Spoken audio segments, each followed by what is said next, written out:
பால் பாலபாஸ்கரன் கொடுக்கும் சிலுவையின் செய்தியை கேட்டுக்கொண்டிருக்கும் சகோதர சகோதரிகளையும் நண்பர்களையும் இச்செய்தி மூலமாக சந்திப்பதில் பெரும் மகிழ்ச்சி அடைகிறோம்.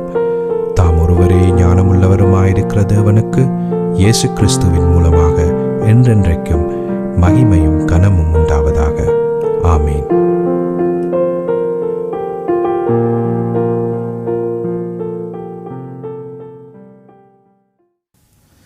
நான் பால் பாலபாஸ்கரன். நான் ஒரு இவாஞ்சலிஸ்ட். சிலுவையின் செய்தி என்ற இந்த நிகழ்ச்சியில் என் சகோதரர்கள், என் சகோதரிகள், என் நண்பர்கள் எல்லோரையும் சந்திப்பதில் நான் பெரும் மகிழ்ச்சி அடைகிறேன். இந்த அருமையான நேரத்தில் கர்த்தருடைய வேத வாக்கியங்களை உங்களோடு பகிர்ந்து கொள்வது எனக்கு மிகுந்த மகிழ்ச்சியை கொடுக்கிறது என்பதை நீங்கள் அறிந்து கொள்ள வேண்டும். குறிப்பாக நாங்கள் இந்த சிலுவை நிகழ்ச்சியை பற்றி நான் ஒவ்வொரு முறையும் அந்த ப்ரோக்ராம் வார நேரம் இந்த சிலுவையின் செய்தியை பற்றி கொஞ்சம் வியாக்கியானம் செய்கிறது வழக்கம். காரணம் என்னவென்றால் புதுசாக ஜனங்கள் வருவார்கள், புதுசாக கிறிஸ்தவர்கள் வருவார்கள். அப்போ அவர்களுக்கு இந்த தொடர்பு என்ன என்றது அவர்களுக்கு கொஞ்சம் விளங்க வேண்டும். அதற்காக இதை பற்றி நான் அடிக்கடி சொல்கிறது வழக்கம். இன்றைக்கும் அதை பற்றி கொஞ்சம் சொல்ல வேண்டியது எனக்கு அவசியமாக இருக்கிறது.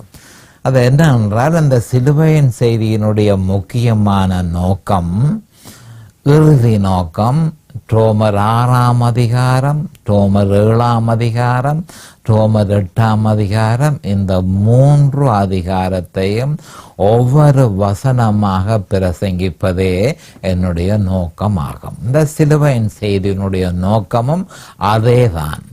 இப்போ அதில் என்ன அப்படி முக்கியத்துவம் இருக்கு என்று சொல்லி உடனடியாக கிறிஸ்தவர்கள் கேள்வி கேட்கக்கூடும். நிச்சயமாக முக்கியத்துவம் இருக்குது. அது என்ன முக்கியத்துவம் என்று சொன்னால், ரட்சிக்கப்படுகிறது மிகவும் இலகுவான ஒரு விஷயம். கர்த்தருடைய நாமத்தை தொழுது கொள்ளுகிற எவனும் ரட்சிக்கப்படுவான் என்று சொல்லப்பட்டிருக்கிறது. ஆனால் அந்த ரட்சிப்பை பாதுகாக்கிறது முடியாத ஒரு விஷயம், மிகவும் கஷ்டமான ஒரு விஷயம்.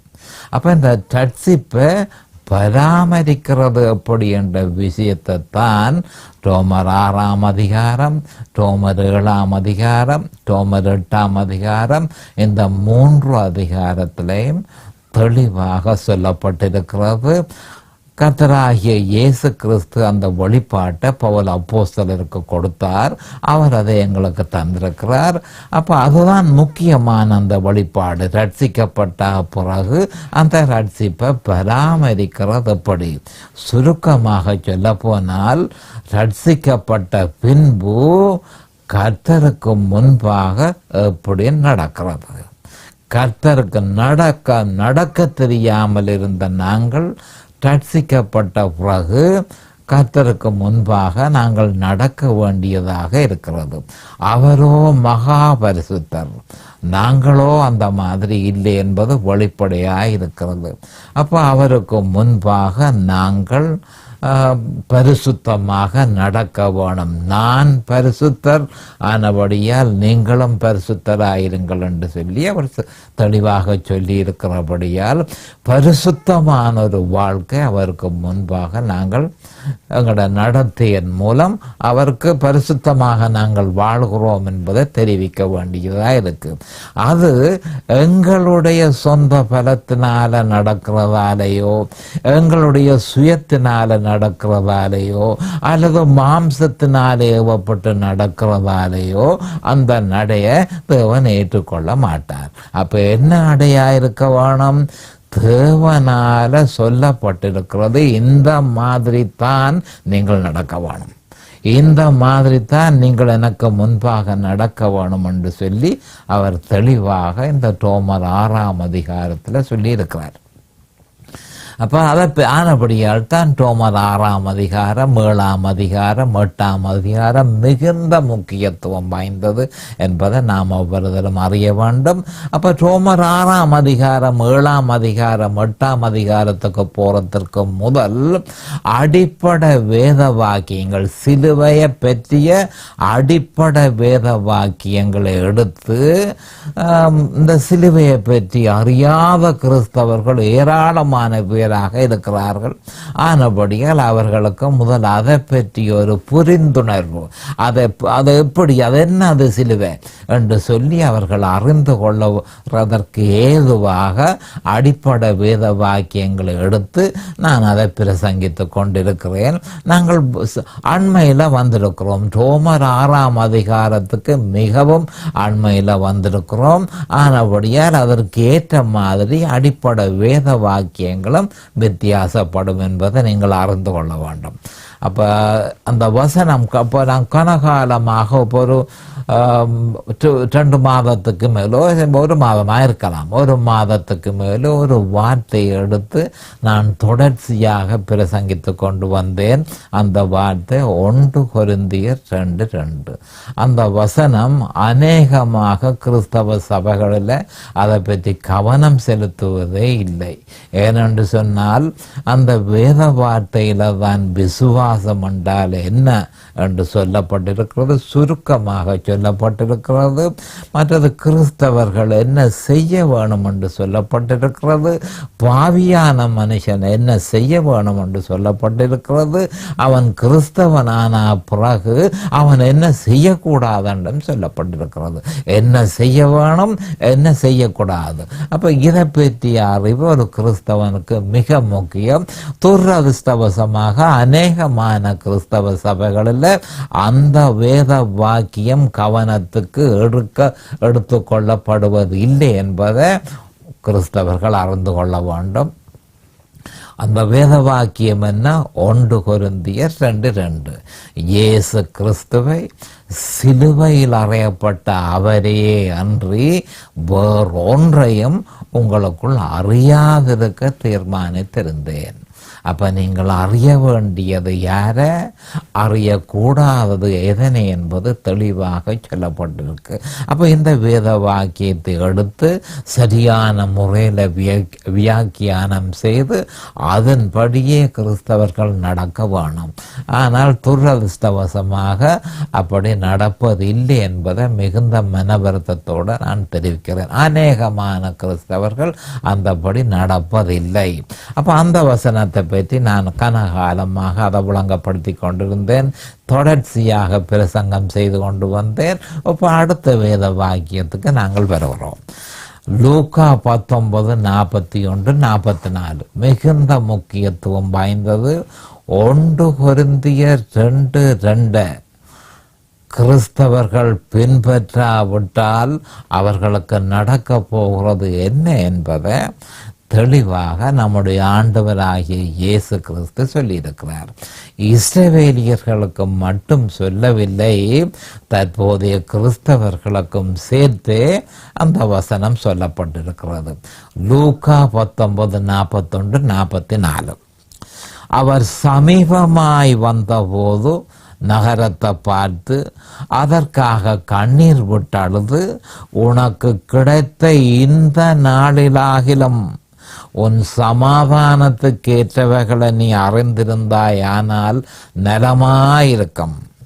இப்பொழுதோ அவைகள் உன் கண்களுக்கு மறைவாயிருக்கிறது.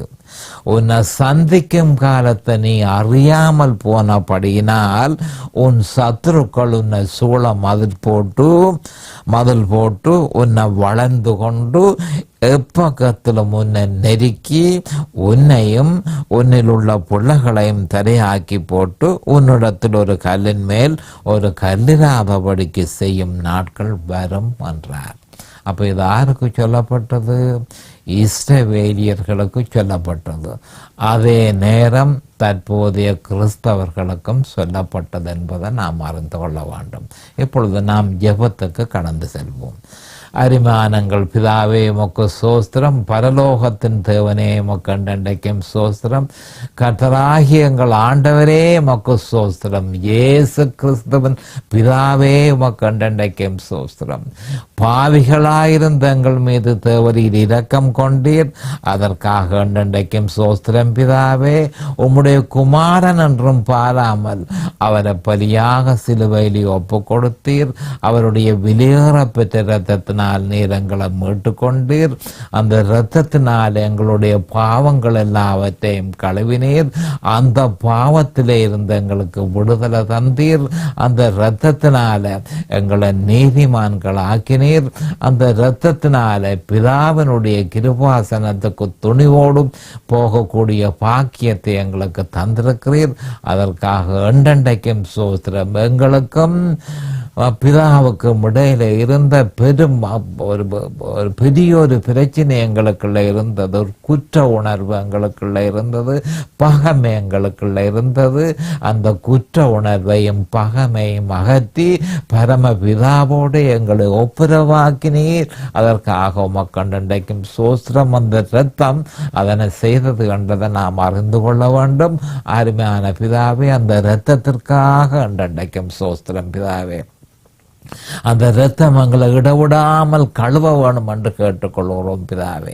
இந்த நேரத்தில் இந்த வேத வார்த்தைகளை கேட்டுக்கொண்டிருக்கிற என் சகோதர சகோதரிகள் எல்லோரையும் தேவரீர் ஆசீர்வதித்து அபிஷேகித்து பிரகாசமான மனக்கண்களை அவர்களுக்கு கொடுத்து உம்முடைய வேத வார்த்தைகளை அறிந்து கொள்ளக்கூடிய பாக்கியத்தை அவர்களுக்கு கொடுத்தருள வேணுமென்றும், அதே நேரம் அடியேனையும் அபிஷேகித்து நிதானமான முறையில் அவர்களுக்கு போதிக்கத்தக்கதாக உம்முடைய பரிசுத்த ஆவியானவர் தாமே முன்னின்று போதனை செய்ய வேண்டும் என்று இயேசு கிறிஸ்துவின் நாமத்தினால் கேட்டுக்கொள்கிறேன் பிதாவே. ஆமேன் and amen and amen. Hallelujah, hallelujah, hallelujah. Thank you Jesus. அப்ப இஸ்ரவேலியர்களுக்கு நம்முடைய ஆண்டவர் ஆகிய இயேசு கிறிஸ்து என்ன சொன்னார் என்றால், உன் சமாதானத்துக்கு ஏற்றவைகளை நீ அறிந்திருந்தாயானால் நலமாயிருக்கும். அப்ப அவர் கேட்கிறது என்ன என்று சொன்னார், அறிய வேணும். உன்னுடைய சமாதானத்துக்கு ஏற்றவைகள் உனக்கு தரப்பட்டிருக்கிறது, அதை நீ அறிந்திருந்தாயானால் நலமாயிருந்திருக்கும். நீ அறியாதபடியினால் உன்னை சந்திக்கும் காலத்தை நீ அறியாமல் போனாய். ஆனபடியால் என்ன நடக்க போது, உன் சத்துருக்கள் உன்னை சூழ மதில் போட்டு உன்னை வளர்ந்து கொண்டு எப்பக்கத்திலும் உன்னை நெருக்கி உன்னையும் உன்னில் உள்ள பிள்ளைகளையும் தரையாக்கி போட்டு உன்னிடத்தில் ஒரு கல்லின் மேல் ஒரு கல்லிடாதபடிக்கு செய்யும் நாட்கள் வரும் என்றார். அப்ப ஆண்டவர் என்ன சொன்னார் என்று சொன்னால், அதாவது சமாதானத்துக்கு ஏற்றவைகள் ஏற்கனவே தீர்க்க தரிசனமாக பல்வேறு வழியாக உங்களுக்கு தரப்பட்டது.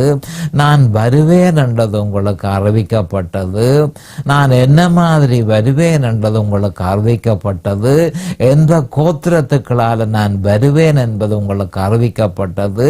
எந்த மனுஷன், குறிப்பாக ஒரு மனுஷனை காண்பித்து தாவீதனுடைய கோத்திரத்தின் மூலமாக நான் வருவேன் என்றெல்லாம் உங்களுக்கு பல்வேறு விதமாக நான் அறிவித்தேன். அப்ப என்ன நோக்கத்துக்காக நான் வருவேன், அதுதான் முக்கியமான விஷயம்.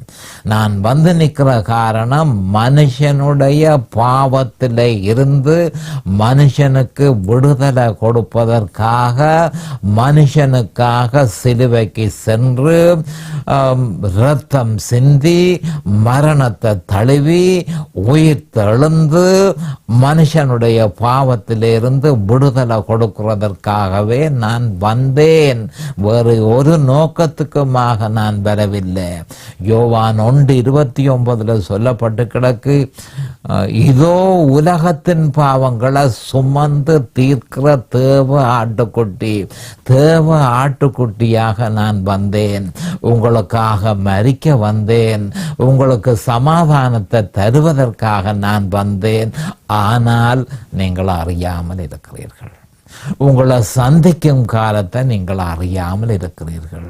உங்களை சந்திக்கும் காலத்தை நீங்கள் அறியாமல் இருக்கிறபடினால் உங்கள் சத்துருக்கள் உங்களை சும்மா விட போகிறதில்லை என்று சொல்லி என்ன நடக்கும் என்பதையும் லூக்கா 19:41-44 நம்முடைய ஆண்டவர் தெளிவாக சொல்லியிருக்கிறார். அதே மாதிரி அப்ப இது எப்படி எங்களை புதிய ஏற்பாட்டில் இது எப்படி இந்த வேத வாக்கியம் சரி வரும் என்று சொல்லி சில கிறிஸ்தவர்கள் அறிய விரும்புவார்கள். இந்த நேரத்தில் நாங்கள் ஆலயமாக இருக்கிறோம், கிறிஸ்தவர்களாக இருக்கிற நாங்கள் ஆலயமாக இருக்கிறோம். அப்போ ஆலயத்துக்கு கிட்ட வந்து அவர் இப்போ கண்ணீர் விட்டு அழுகிறார். அதாவது செய்தியை நான் உங்களுக்கு தந்திருக்கிறேன், சிலுவையின் செய்தியை நான் உங்களுக்கு தந்திருக்கிறேன். அந்த சிலுவையின் செய்தியை நீங்கள் அறியாமல் இருந்ததென்ன? உங்களுக்கு சமாதானம் உங்களுக்கு அதான் உங்களுக்கு சமாதானத்துக்கு ஏற்றவைகள். அந்த சமாதானத்துக்கு ஏற்றவர்களை நீங்கள் அறிந்திருந்தால் நலமாயிருக்கும் என்று சொல்லி ஆண்டவர் சொல்லியிருக்கார். உங்களை சந்திக்க போகும் காலத்தையும் நீங்கள் அறியவில்லை. அப்போ என்ன நான் சொல்லுறேன்றதை கவனமாக கவனிக்க வேணும். அதாவது பகு சீக்கிரத்தில் ரப்ஷர் வரப்போது உங்களை நான் சந்திக்க போகிற காலத்தை நீங்கள் அறியாமல் நீங்கள் அதை தவற விட்டு உபத்திரவ காலத்துக்குள்ள நுழைந்து தாங்க முடியாத வேதனையை உங்கள் சத்துருக்கள் உங்களுக்கு ஏற்படுத்துவார்கள். அதற்குள் நீங்கள் அகப்பட்டு போவீர்கள் என்பதைத்தான் நாங்கள் தெளிவாக கிறிஸ்தவர்களாக இருக்கிற நாங்கள் இந்த வேத வாக்கியத்தின் தாற்பயம் எங்கே எங்களை தாக்குகிறது. 1 கொரிந்தியர் 3:16 சொல்லப்பட்டிருக்க நீங்கள் ஆலயமாக இருக்கிறபடியால் உங்களுக்குள்ள பரிசுத்த ஆவியானவர் இருக்கிறார் என்பதை நீங்கள் அறியாமல் இருக்கிறீர்களா? ஒருவன் ஆலயத்தை கெடுத்தால் தேவன் ஆலயத்தை கெடுப்பார் என்று சொல்லப்பட்டிருக்கு. 17ஆம் வசனத்தில் சொல்லப்பட்டிருக்கு, 1 கொரிந்தியர் 3:17. அப்போ இதே வார்த்தை அப்படியே எங்களுக்கு தான் சொல்லப்பட்டது என்பதை நாம் தெளிவாக அறிந்து கொள்ள வேணும். புதிய ஏற்பாட்டுக்காரராகிய நமக்குத்தான் இது சொல்லப்பட்டது. அப்போ துரதிருஷ்டவசமாக அநேகமான கிறிஸ்தவர்கள் இந்த சிலுவையின் செய்தியை பற்றி அறவே அறியாமல் இருக்கிறார்கள் என்பதை வேதனையோடு நான் சொல்ல வேண்டியதாக இருக்கிறது. அப்போ இதனாலே ஏற்படுகிற தாக்கம் என்ன என்பதை நான் முந்தி சொல்லியிருந்தேன். அவர்கள் அநேகமான கிறிஸ்தவர்கள் டட்சிக்கப்பட்டவர்கள், மறுஜன்மம் முழுக்க பெற்றவர்கள். ஆனால் மாம்சத்தின் கிரியைகளினாலும் மாம்சத்தின் இச்சைகளினாலும் ஆக்கிரமிக்கப்பட்டு மாம்சத்தின் குடிசைகளினாலும் மாம்சத்தின் கிரியைகளினாலும் மாம்ச இச்சைகளுக்குள்ளேயும் அவர்கள் அகப்பட்டு அவர்கள் ஆக்கிரமிக்கப்பட்டு போயிருக்கிறார்கள். அப்போ அவர்கள் மருந்து குடிசைகளை தேடுகிறார்கள். மற்றது பல்வேறு விதமான வைத்தியத்தை அவர்கள் தேடுகிறார்கள், மனோதத்துவத்தை அவர்கள் நாடுகிறார்கள். இந்த மாதிரியாக கிறிஸ்தவர்கள் பல்வேறு விதமான வழிகளை நாடி அதன் மூலம் தீர்வு காணலாம் என்று அவர்கள் நம்புகிறார்கள். ஆனால் அவர்களுக்கு ஒரு செய்தி கொடுக்கப்பட்டிருக்கிறது, சிலுவையின் செய்தி. அவர்கள் சிலுவையின் செய்திக்கு திரும்பும் தனையும் எந்த விதமான விடுதலையும் அவர்களுக்கு கிடைக்க போறதில்லை. அப்ப விசுவாசிகள் தங்களால் ஆன முயற்சிகளை எல்லாவற்றையும் செய்தாலும் விடுதலை அவர்களுக்கு கிடையாது என்பதை நாம் அறிய வேண்டும். நிலைமை கட்டுக்கடங்காமல் போகும். மனச்சோர்வு வியாதியினால, மனச்சோர்வு டிப்ரெஷன் வியாதியினால அநேகமான கிறிஸ்தவர்கள் தாக்கப்பட்டிருக்கிறார்கள். அநேகமான கிறிஸ்தவர்கள் நரம்பு தளர்ச்சி நோயினால் தாக்கப்பட்டிருக்கிறார்கள். அநேகமான கிறிஸ்தவர்கள் மனோவியாதியினால் தாக்கப்பட்டிருக்கிறார்கள். அநேகமான கிறிஸ்தவர்கள் அசுத்த ஆவிகளினால பிடிபட்டு போயிருக்கிறார்கள். இதை நாம் அறியவனும். எண்ணிலடங்காத கிறிஸ்தவர்கள் இந்த துர்ப்பாக்கிய துன்மார்க்கமான நிலைமைக்குள்ள மாட்டுப்பட்டு போய் இருக்கிறார்கள் என்பதை நாம் அறிய வேண்டும். அப்ப இதற்குத்தான் பழைய ஏற்பாட்டில் அதே பழைய ஏற்பாட்டு வசனம் புதிய ஏற்பாட்டுக்கும் பொருந்தும் என்பதை நாம் அறிந்து கொள்ள வேண்டும். ஓசியா 4:6 ஜனங்கள் அறிவில்லாமையினால் சங்காரமாகிறார்கள்.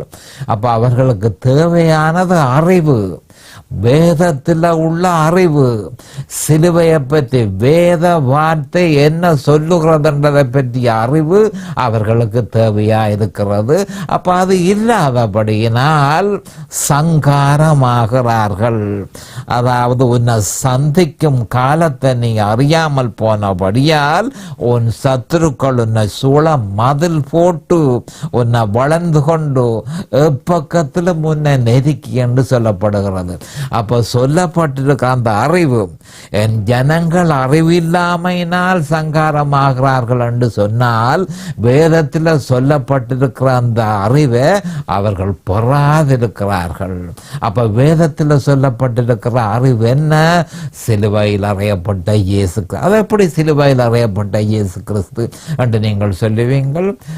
யோவான் 1:1 எடுத்து, யோவான் 1:14 எடுத்து, யோவான் 1:29 ஒரு மனுஷன் எடுத்து அந்த 3 வேத வார்த்தையும் சரியான முறையில் பரிசீலனை செய்தால் வேத வார்த்தை தான் தேவன், தேவன் தான் வேத வார்த்தை. அப்ப வேத வார்த்தை மாம்சமாக வந்தது. 1:14 யோவான் 1:14. அந்த மாம்சம் என்னத்துக்காக வந்தது? உலகத்தின் பாவங்களை. யோவான் 1:29 உலகத்தின் பாவங்களை சுமந்து தீர்க்கிற தேவ ஆட்டுக்குட்டி. அப்ப மனுஷனுக்காக தன்னை பலியாக கொடுக்கவே அந்த வார்த்தை மனுஷனாக வந்தது. தேவன் மனுஷனாக இறங்கி வந்தார் என்பதை நாம் அறிந்து கொள்ள வேண்டும். அப்ப சிலுவையின் செய்தி குறிப்பாக, அதாவது ஒரே ஒரு செய்தியையே தொடர்ச்சியாக கொடுக்கிறது. என்ன தொடர்ச்சி? இயேசு கிறிஸ்து தேவன் மனுஷனாகி மனுஷன் பூவுலகத்திற்கு வந்து இந்த மனுஷர்களுக்காக தன்னை பலியாக கொடுத்தார். இதைத்தான் வேத வாக்கியம் சொல்லுகிறது. இதைத்தான் சிலுவையின் செய்தி என்று நாங்கள் சொல்லுகிறோம். அப்ப இதை அறியாமல் விட்டீர்களானால் நீங்கள் சங்காரமாவீர்கள். அப்ப அறிய வேண்டியதென்ன? மனுஷனை நான் மீட்டு கொண்டது எப்படி? மனுஷனுடைய மீட்பின் திட்டம் என்ன? நான் இந்த மனுஷனுடைய மீட்பின் திட்டத்தை உங்களுக்கு சாட்சியாக வந்து சொன்னேன்.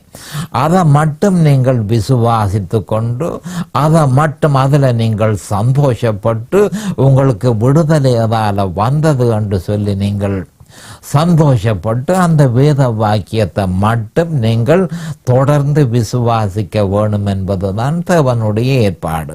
அப்ப அந்த அறிவை உங்களுக்கு பெற விருப்பம் இல்லையா இருந்தால் சங்காரம் ஆவீர்கள் என்று சொல்லி ஓசியா 4:6 சொல்லப்பட்டிருக்கு. இஸ்ரவேலியர்கள் சங்காரமானதற்கு காரணம் அவர்கள் சிலுவையில் அறையப்பட்ட இயேசு கிறிஸ்துவை அவர்கள் விசுவாசிக்கவில்லை. அப்ப உடனடியாக சில கிறிஸ்தவர்கள் அப்ப சிலுவை கொண்டது ஒன்றும் இல்லை, அப்ப இயேசு கிறிஸ்து ஒன்றும் இல்லை, அப்ப என்னென்று நீங்கள் அப்படி சொல்ல முடியும் என்று சொல்லி பலிபீடம் சிலுவையை பிரதிபலிக்கிறது.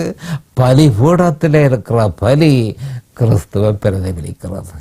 அப்ப அவர்கள் வரப்போகிற இயேசு கிறிஸ்துவை விசுவாசித்தார்கள். அவர் வந்து அவர் எங்களுக்காக தன்னை பலியாக கொடுப்பார் என்று விசுவாசித்தார்கள்.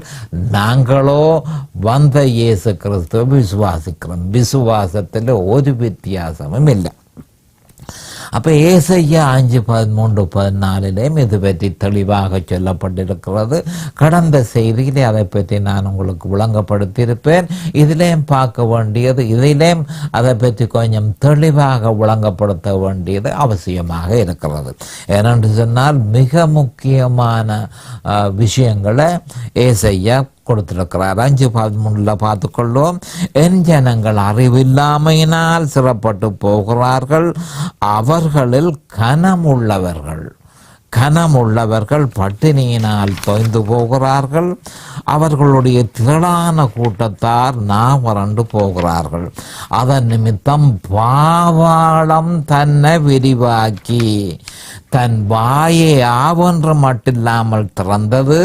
அவர்கள் மகிமையும் அவர்கள் திரள் கூட்டமும் அவர்கள் ஆடம்பரமும் அவர்களில் களி கூறுகிறவர்களும் அதற்குள் இறங்கி போவார்கள் என்று சொல்லி ஆணித்தரமாக தீர்க்க தரிசனத்தை ஏசையா சொல்லியிருக்கிறார். அப்போ அவர் என்ன சொல்லியிருக்கிறார் என்பதை கொஞ்சம் நாங்கள் தெளிவாக அறிந்து கொள்ள வேண்டும். அப்போ தேவன் ஏசையா மூலம் சொல்லுகிறது என்னவென்றால், என் ஜனங்கள் அவர்கள் என்னை ஏற்றுக்கொண்டவர்கள், என்னுடைய உடன்படிக்கையில் அவர்களும் சேர்ந்து கொண்டவர்கள், அவர்கள் என் ஜனங்கள். ஆனால் என் ஜனங்கள் அறிவில்லாததன் நிமித்தம், அறிவு எது? வேதத்தை பற்றிய அறிவு, வேறு ஒன்றும் அறிவில்லை. அப்ப வேதத்தை பற்றிய அறிவு என்னத்தை சொல்லுகிறது? சிலுவையில் அறையப்பட்ட இயேசு கிறிஸ்துவை விசுவாசி. இதுதான் அந்த வசனம் சொல்லுகிறது. வேத அறிவு மனுஷனுக்கு சொல்கிறது என்ன என்று சொன்னால், சிலுவையில் அறையப்பட்ட இயேசு கிறிஸ்துவை விசுவாசி. இதைத்தான் சொல்லப்படுகிறது. அப்ப என் ஜனங்கள் அந்த அறிவை பெறாமல், அந்த அறிவு இல்லாமல் சிறைப்பட்டு போகிறார்கள். அப்ப என்ன சொல்லப்படுகிறது? ஆவிக்குரிய சிறையில் அவர்கள் மாட்டுப்பட்டு போகிறார்கள். அசுத்த ஆவிகளினால் அவர்கள் சிறைப்பட்டு போகிறார்கள். மாம்சத்தினால் அவர்கள் சிறைப்பட்டு போகிறார்கள். உலகத்தினால் அவர்கள் சிறைப்பட்டு போகிறார்கள். பிசாசினால் அவர்கள் சிறைப்பட்டு போகிறார்கள். இதற்கு முக்கிய காரணம் என்ன? அறிவில்லாமையினால் சிறைப்பட்டு போனார்கள். என் ஜனங்கள் அறிவில்லாமையினால் சிறைப்பட்டு போகிறார்கள். அப்ப என்ன அந்த அறிவு? 1 கொரிந்தியர் 2:2 தெளிவாக சொல்லப்பட்டிருக்கிறது. இதுதான் அறிவு. வேதத்தில் சொல்லப்பட்ட அறிவு இதுதான். அவர்களில் கனமுள்ளவர்கள் பட்டினியால் தோய்ந்து போகிறார்கள். அப்ப இந்த கனமுள்ளவர்கள் ஆரென்று நாங்கள் பார்க்கும் பொழுது, உதாரணமாக நாங்கள் பவுல் அப்போஸ்தலரை நாங்கள் எடுத்துக்கொள்ளலாம். அவர் ஒரு கனமுள்ளவர். அதனுடைய அர்த்தம் என்ன? அவர் ரட்சிக்கப்பட்டவர். தமஸ்கு வீதியில போகும் பொழுது அவர் மகிமையாக ரட்சிக்கப்பட்டவர், பரிசுத்த ஆவியினால நிரப்பப்பட்டவர், அதற்கு அடையாளமாக அந்நிய பாஷையை பேசினவர், உடனடியாகவே அப்போஸ்தலராக அழைக்கப்பட்டவர், ஆவிக்குரிய வரங்கள் எல்லாவற்றையும் பெற்றவர். வேதாகமத்தில் 14 நிருபத்தை, புதிய ஏற்பாட்டில் 14 நிருபத்தை அவர் எழுதியிருக்கிறார். அவர் ஒரு கனமுள்ளவர் என்றுதான் நாங்கள் சொல்ல வேணும். அப்படி கனமுள்ளவராக இருந்த பவுல் அப்போஸ்தலர் ரோமர் 7:24 நிர்பந்தமான மனுஷன் நான், இந்த மரண சரீரத்தில் நின்று யார் என்னை விடுதலை ஆக்குவார்?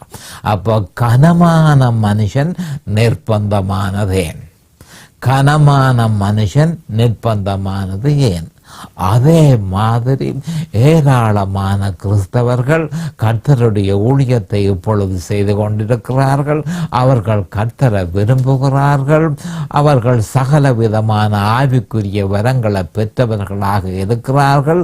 அப்ப அவர்கள் உண்மையில் கனமுள்ள மனுஷர்கள், ஆனால் நிர்பந்தமான மனுஷர்களாக இருக்கிறார்கள். ஏன் நிர்பந்தமான மனுஷர்களாக இருக்கிறார்கள்? அறியாமையினால். என் ஜனங்கள் அறிவில்லாமையினால் சங்காரமாகிறார்கள். பவுல் அப்போஸ்தலர் சொல்கிறார், நிர்பந்தமான மனுஷன் நான், இந்த மரண சரீரத்தில் நின்று யார் என்ன விடுதலையாக்குவார் என்று அவர் சொல்கிறார். அப்போ அவருக்கு வெளிப்பாடு கிடைக்கும் தனையும். ரோமர் 6ஆம் அதிகாரத்தில் கொடுக்கப்பட்ட வெளிப்பாடு அவருக்கு கிடைக்கும் தனையும் நிர்பந்தமான கிறிஸ்தவ வாழ்க்கையை அந்த கனமுள்ள மனுஷன் அனுபவித்து கொண்டு வந்தார் என்பதை நாம் அறிய வேண்டும். நேரம் சமீபமாகிவிட்டது. நான் இதை பற்றி இன்னும் விவரமாக உங்களுக்கு போதிக்க வேண்டியதாக இருக்கிறது. அது வரைக்கும் கர்த்தராகிய இயேசு கிறிஸ்துவின் நாமத்தினால் நான் உங்களை ஆசீர்வதிக்கிறேன். அவருடைய கிருபை உங்களுக்கு தாராளமாக கிடைப்பதாக. இயேசுவின் நாமத்தில் பரிசுத்த பிதாவே, ஆமென். இந்த சிலுவையின் செய்தியை கேட்பவர்கள் அதன் ஆவிக்குரிய பலனை பூரணமாக அடைய வேண்டும் என்பதே நம்முடைய பிரார்த்தனையாகும். தொலைபேசி மூலம் தொடர்பு கொள்ள விரும்புவோர் 647-465-1224 மூலமும், இமெயில் மூலம் தொடர்பு கொள்ள விரும்புவோர் paulbalabhaskaran@gmail.com மூலமும் தொடர்பு கொள்ளலாம்.